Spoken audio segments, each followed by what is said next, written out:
नमस्कार साथियों, मैं रवि गुप्ता। आज आप सबके मध्य बहुत ही महत्वपूर्ण विषय लेकर आया हूं। आपको पता होगा आज 25 जून है। आज से ठीक 45 साल पहले इसी तारीख को देश में पहली बार आपातकाल की घोषणा हुई थी। इस घोषणा के मुख्य वजह यह थी कि सुप्रीम कोर्ट ने इलाहाबाद हाई कोर्ट के उस आदेश को सही ठहराया था। उस आदेश पर यह उस फैसले पर यह आदेश दिया था कि जो है इंदिरा गांधी जो है संसदीय कार्य में तो बैठ सकती है, लेकिन उन्हें वोट करने का अधिकार नहीं होगा। साथ ही उनके चुनाव को असंवैधानिक करार दिया था।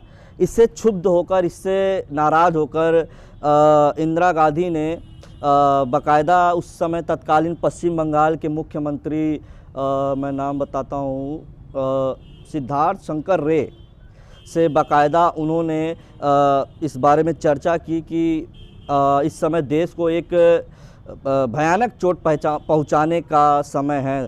तो सिद्धार्थ शंकर रे जो कि बंगाल के मुख्यमंत्री थे, उन्होंने ही सजेस्ट किया था, सुझाव दिया था और अनुच्छेद 352 के बारे में बताया था कि आप जो है देश में आपातकाल लगा सकती हैं।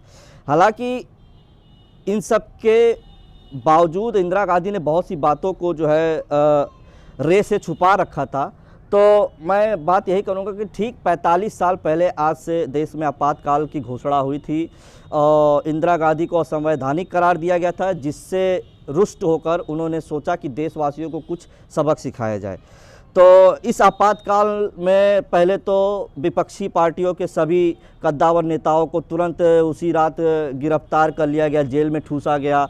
उसके बाद मीडिया पे सेंसर लगा दिया गया, अखबार के कार्यालयों में बिजलियां जो है कटने लगी और साथ ही नौकरशाह झुक गए और जबरदस्त लोगों की नसबंदी होने लगी। तमाम ऐसे लोकतांत्रिक हकों का हनन हुआ था उस समय, जो कि भारत एक लोकतांत्रिक देश है। तो आप कह सकते हैं कि उस समय उस लोकतंत्र की हत्या कर दी गई थी। तमाम जो है हमारे राइट्स को छीन लिया गया था। तमाम ऐसी बातें हैं। मैं और कुछ आपको याद दिलाना चाहूँगा कि उस समय मीडिया पे सेंसर तो लगा ही था, अखबार कार्यालयों में बिजलियां गुल कर दी गई थी। तमाम बड़े नेताओं जैसे मोरारजी देसाई हुए, आपके जगनारायण जी हुए, इन सब को रातों रात जेल में भर दिया गया था। नौकरशाह का एकदम पतन हो गया था। तमाम पुलिस अफसर हर जगह जेलों में ठूस रहे थे लोगों को। तो पूरी तरफ से लोकतांत्रिक एक देश भारत जो है अपना फांसीवादी में तब्दील हो गया था। तो तमाम ऐसे बातें हैं जिसका आज भी कई स्वतंत्रता सेनानी उस समय के, जो कि 21 महीने तक जो ये आपातकाल लगा था, जिसमें पहले आपातकाल की अवधि 6 महीने होती थी, लेकिन बार बार इंदिरा गांधी के कहने पर राष्ट्रपति फारूक कुछ नाम था, उन्होंने उसको आपातकाल को 3 बार बढ़ाया, एक्सटेंड किया और यह आपातकाल 21 महीनों तक चली थी। तो तमाम ऐसे लोकतांत्रिक ताकतों का हनन हुआ था उस समय। सिर्फ इंदिरा गांधी और उनके बेटे संजय गांधी का बोलबाला था। इनफैक्ट मंत्रिमंडलों का भी इसमें कोई रोल नहीं था।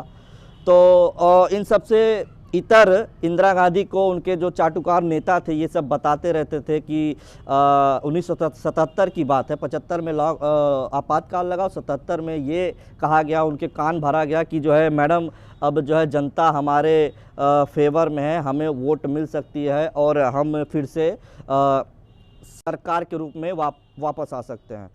तो खबरियों के कहे अनुसार इंदिरा गांधी ने दोबारा से 77 में चुनाव की घोषणा की, जिसका परिणाम उल्टा हुआ। उनकी बुरी तरीके से हार हुई। उन्होंने सत्ता गंवाया, साथ ही अपने गुरूर को गंवाया। तो तमाम ऐसी बातें थी, मैं सोचा आप सबसे साझा करूं कि आजकल की युवा पीढ़ी, जो इनफैक्ट मैं भी उस समय जन्म नहीं लिया था, लेकिन ये सब देश में ऐसे कालजयी समय आए थे, गुजरे थे, जिसको हम कभी भूल नहीं सकते। कहा यह भी जाता है कि इस अपराध के लिए ना तो इंदिरा गांधी ने, ना ही किसी ने देशवासियों से माफ़ी मांगी थी और ना ही उन पर कोई सज़ा हो पाया था। तो इतना ही था फ़िलहाल के लिए। जय हिंद।